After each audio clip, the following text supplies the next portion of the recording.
ನೋಡಿ, ಶಿಕ್ಷಣ ಸಚಿವ ಮಧು ಬಂಗಾರಪ್ಪ ವಿಧಾನಸೌಧದ ಅಧಿವೇಶನದಲ್ಲಿ ನಿಂತ್ಕೊಂಡು ಒಬ್ಬನೇ ಒಬ್ಬ ಸರ್ಕಾರಿ ಶಾಲೆಯಲ್ಲಿ ಓದ್ತಾ ಇದ್ರು. ಸರ್ಕಾರಿ ಶಾಲೆ ಮುಚ್ಚಲ್ಲ, ಕನ್ನಡ ನಮ್ಮ ರಕ್ತದಲ್ಲಿದೆ ಅಂತ ಭಾಷಣ ಬಿಗಿತಾ ಇದ್ದಾರೆ.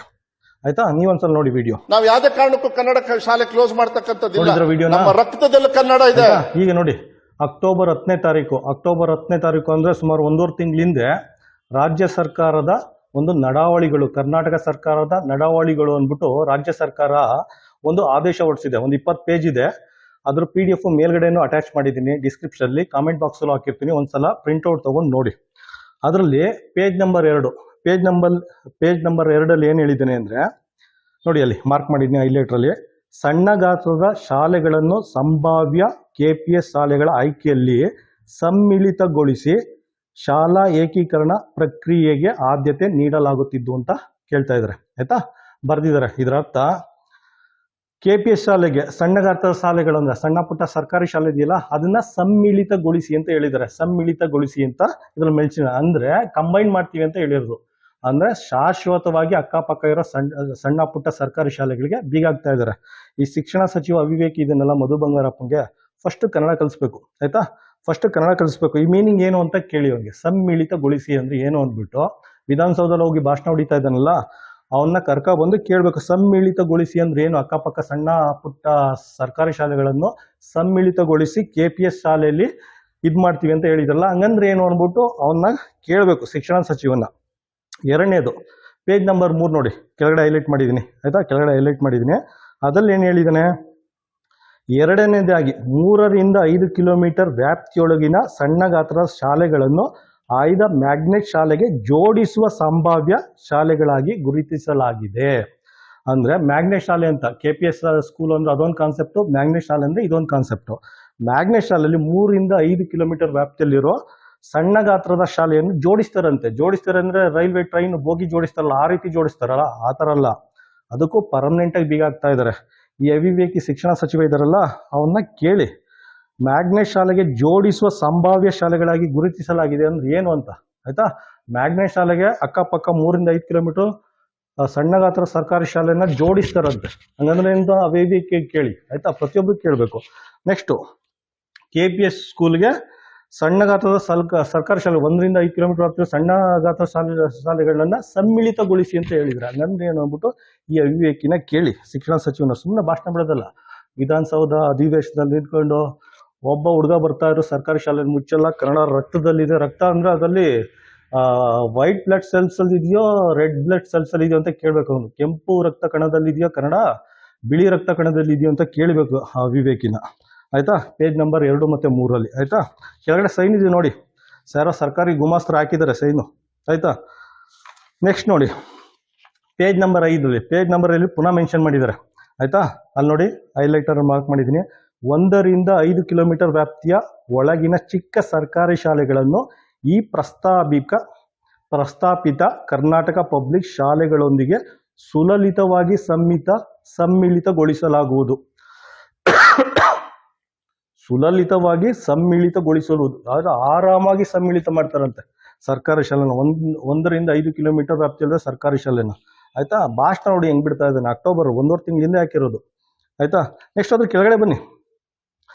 ಮತ್ತೆ ಇವನು ಹೇಳ್ತಾ ಇದ್ದಾನಲ್ಲ, ಮ್ಯಾಗ್ನೆಟ್ ಶಾಲೆ ಮಾಡ್ತೀನಿ, KPS ಶಾಲೆ ಮಾಡ್ತೀವಿ, ಸುತ್ತ ಬಸ್ ಬಿಡ್ತೀನಿ ಅಂತ ಹೇಳ್ತಾ ಇದ್ದಾನಲ್ಲ. ಬಸ್ಸೆಲ್ಲ ಬಿಡ್ತಾ ಇರೋದು ಇವನು, ರೈಲ್ ಬಿಡ್ತಾ ಇದ್ದಾನೆ. ಏನಕ್ಕೆ ರೈಲ್ ಬಿಡ್ತಾ ಇದ್ದೇನೆ ಅಂದ್ರೆ, ಅಲ್ಲೇ ನೋಡಿ ಕೆಳಗಡೆ ಮಾರ್ಕ್ ಮಾಡಿದ್ದೀನಲ್ಲ, ಶಾಲಾ ವಿದ್ಯಾರ್ಥಿಗಳಿಗೆ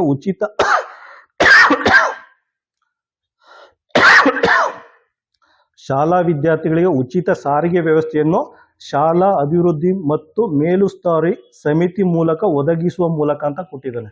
ಅಂದ್ರೆ ಇವನ್ ಬಸ್ ಫೆಸಿಲಿಟಿ ಇವನೆಲ್ಲ ಕೊಡ್ತಾ ಇರೋದು. ಬಸ್ ಫೆಸಿಲಿಟಿನ STMC ಹೆಗ್ಲ ಮೇಲೆ ಆಗ್ತಾ ಇದ್ದಾನೆ. ಬಸ್ ಫೆಸಿಲಿಟಿ ಏನಿದೆ ಅದು ಖರ್ಚು ವೆಚ್ಚ STMC ಹೆಗ್ಲ ಮೇಲೆ ಆಗ್ತಾ ಇದ್ದಾನೆ. ಇವನು ಬರೀ ರೈಲ್ ಬಿಡ್ತಾ ಇದ್ದಾನೆ ಅಷ್ಟೇನೆ. ಆಯ್ತಾ, ಈ ರೀತಿ ಕೊಟ್ಟಿದ್ದಾರೆ. ಅಂದ್ರೆ ಸುಮ್ಮನೆ ಬಾಯಲ್ಲೊಂದು ಹೇಳ್ತಾ ಇದ್ದಾನೆ ಇವನು. ಜನಗಳನ್ನ ಹೇಳಿದನ, ಗೌರ್ಮೆಂಟ್ ಸ್ಕೂಲ್ ಓದ್ತಾ ಇರೋ ಜನಸಾಮಾನ್ಯರು, ಕಾರ್ಮಿಕರು, ಹಿಂದುಳಿದ ವರ್ಗ ಅಂದ್ರೆ ಇವನು ಇದು ಅಂತ ತಿಳ್ಕೊಬಿಟ್ಟಿದ್ದಾನೆ. ಮುಗ್ಧರು, ಅಮಾಯಕರು ಅಂದ್ಬಿಟ್ಟು ಬಾಯಿಗೆ ಬಂದಾಗ ಮಾತಾಡ್ತಾ ಇದ್ದಾನೆ. ಬಾಯಲ್ಲಿ ಹೇಳ್ತಾನೆ, ಒಂದು ಹುಡುಗ ಸರ್ಕಾರಿ ಶಾಲೆ ಬಂದ್ರು ಸರ್ಕಾರಿ ಶಾಲೆ ಮುಚ್ಚಲ್ಲ ಅಂತ ಹೇಳ್ತಾನೆ. ಇಲ್ಲಿ ಈ ರೀತಿ ಹೇಳ್ತಾ ಇದ್ದಾನೆ. ಮ್ಯಾಗ್ನೆಟ್ ಶಾಲೆ ಅಂತ ಒಂದು ಕಾನ್ಸೆಪ್ಟು, KPS ಸ್ಕೂಲ್ ಅಂತ ಒಂದು ಕಾನ್ಸೆಪ್ಟ್.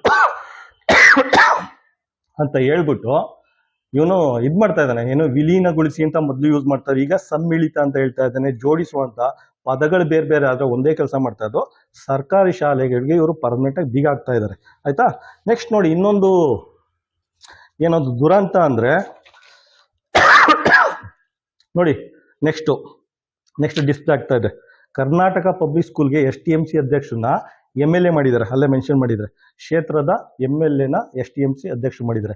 ಏನಕ್ಕೆ ಮಾಡಿದ್ದಾರೆ ಅಂದ್ರೆ ಅನುದಾನ ಜಾಸ್ತಿ ಬರುತ್ತೆ. KPS ಸ್ಕೂಲ್ ಅಂದ್ರೆ 2 ರಿಂದ 4 ಕೋಟಿ ಅನುದಾನ ಬರುತ್ತೆ. ನೆಕ್ಸ್ಟ್ ಪೇಜ್ ನೋಡಿ, ಎಲ್ಲಿ ಪ್ರತಿ ಶಾಲೆಗೆ 2 ಕೋಟಿಗಳಿಂದ 4 ಕೋಟಿ ಅನುದಾನ ಬರ್ತಾ ಇದೆಯಂತೆ. ಅದಕ್ಕೋಸ್ಕರನೇ ಆಯಾ ಕ್ಷೇತ್ರದ MLAಗಳನ್ನ STMC ಅಧ್ಯಕ್ಷರನ್ನಾಗಿ ಮಾಡಿದ್ದಾರೆ. ಆಯ್ತಾ. ಈಗ ಹೆಂಗಾಗಿದೆ ಪರಿಸ್ಥಿತಿ ಅಂದ್ರೆ ಸರ್ಕಾರಿ ಶಾಲೆ ಎಲ್ಲ ರಾಜಕಾರಣಿಗಳು ನೋಡ್ತಾ ಇದ್ದಾರೆ, MLAಗಳು ಅಧ್ಯಕ್ಷ ಆಗಿರ್ತಾರೆ. ಅಲ್ಲೆಲ್ಲ ನುಂಗಿ ನೀರು ಕೊಡ್ತಾ ಇರೋದು MLAಗಳು. ಪ್ರೈವೇಟ್ ಸ್ಕೂಲೆಲ್ಲ ಅವ್ರ ಮಕ್ಕಳು. ಆಯ್ತಾ. ಶಿಕ್ಷಣ ಇಲಾಖೆ ಹೆಂಗಾಗಿದೆ ಅಂದ್ರೆ, ಶಿಕ್ಷಣ ವ್ಯವಸ್ಥೆ ನಮ್ಮ ರಾಜ್ಯದಲ್ಲಿ ರಾಜಕಾರಣಿಗಳೆಲ್ಲ ಸರ್ಕಾರಿ ಶಾಲೆಯ ಅಧ್ಯಕ್ಷರಂತೆ. ಅಲ್ಲಿ ಮೇಲುಸ್ತುವಾರಿ ಅದೆಲ್ಲ ನೋಡೋದು, ಅದು ಮಾಲೀಕರು ಅವರು. ಅದು ಸರ್ಕಾರಿ ಶಾಲೆಯ ಮಾಲೀಕರು ರಾಜಕಾರಣಿಗಳು, ಅವ್ರ ಮಕ್ಕಳು ಖಾಸಗಿ ಶಾಲೆಯ ಮಾಲೀಕರು. ನಾವೆಲ್ಲ ಏನ್ ಮಾಡೋದು ಬಡಬಗರು? ಸಂವಿಧಾನದಲ್ಲಿ ಹೇಳಿದೆ ಶಿಕ್ಷಣ ಮೂಲಭೂತ ಹಕ್ಕು ಅಂತ. ಆಯ್ತಾ. ಇವರೆಲ್ಲ ಕಿತ್ಕೊಬಿಟ್ಟಿದ್ದಾರೆ, ಖಾಸಗೀಕರಣ ಮಾಡಿದ್ದಾರೆ. ನಾವು ಒಂದು ರೀತಿ ಸ್ವತಂತ್ರ ಬಂದು 78 ವರ್ಷ ಆಗಿದ್ರು, ಸಂವಿಧಾನ ಬಂದು 75 ವರ್ಷ ಆಗಿದ್ರು, ದೇಶಕ್ಕೆ ಪ್ರಜಾಪ್ರಭುತ್ವ ಬಂದು 75 ವರ್ಷ ಆಗಿದ್ರು, ನಮ್ಮದೇ ದೇಶದಲ್ಲಿ ನಾವು 2ನೇ ದರ್ಜೆ ಪ್ರಜೆಗಳಾಗಿ ಬದುಕ್ತಾ ಇದ್ದೀವಿ. ಆದ್ರಿಂದ ನೀವೆಲ್ಲ ಜನಸಾಮಾನ್ಯರು ಎಚ್ಚೆತ್ಕೊಂಡು ಬೀದಿಗಿಳಿದು ಹೋರಾಟ ಮಾಡಲಿಲ್ಲ ಅಂದ್ರೆ ಮುಂದೆ ನಮ್ಮ ಮಕ್ಕಳು ನರೇಗಾದಲ್ಲಿ ಕೆಲಸ ಮಾಡಬೇಕಾಗತ್ತೆ, ಕೃಷಿ ಕಾರ್ಮಿಕರಾಗಿ ಕೆಲಸ ಮಾಡಬೇಕಾಗತ್ತೆ. ಕನಸೆ ಬಿಟ್ಬಿಡಿ ನೀವು. IAS, IPS, ಡಾಕ್ಟ್ರು, ಇಂಜಿನಿಯರು ಅದೆಲ್ಲ ಕನಸೆ ಬಿಟ್ಬಿಡಿ. ನರೇಗಾ, ಪೆಟ್ರೋಲ್ ಬಂಕು, ಬಾರು, ರೆಸ್ಟೋರೆಂಟು, ಆಯ್ತಾ, ಆಟೋ ಡ್ರೈವರು, ಇಲ್ಲ ಮಾರ್ಕೆಟಲ್ಲಿ, ಇದು ಆಸೆನೇ ಇಟ್ಕೋಬಾರ್ದು ನಾವು. ಆಯ್ತಾ. ಎಲ್ಲ ಗ್ರೂಪ್ ಡಿ ಇದೆಯಲ್ಲ, ಗೌರ್ಮೆಂಟ್ ಗ್ರೂಪ್ ಡಿ ಕೆಲಸನೂ ಸಿಗಲ್ಲ, ಆ ರೀತಿ ಮಾಡಾಕ್ತಿರ್ತಾರೆ ಇವರು.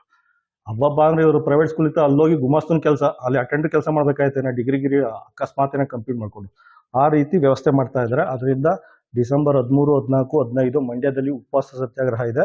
ದಯವಿಟ್ಟು ಪ್ರತಿಯೊಬ್ರು ತಪ್ಪದಂತೆ ಭಾಗವಹಿಸಿ. ಚಳಿಗಾಲದ ಅಧಿವೇಶನ ಅಲ್ಲಲ್ಲ, ಬೆಳಗಾವಿಯಲ್ಲಿ ನಡೀತಾ ಇರೋದು, ಮಂಡ್ಯದಲ್ಲಿ ನಡೆಸೋಣ.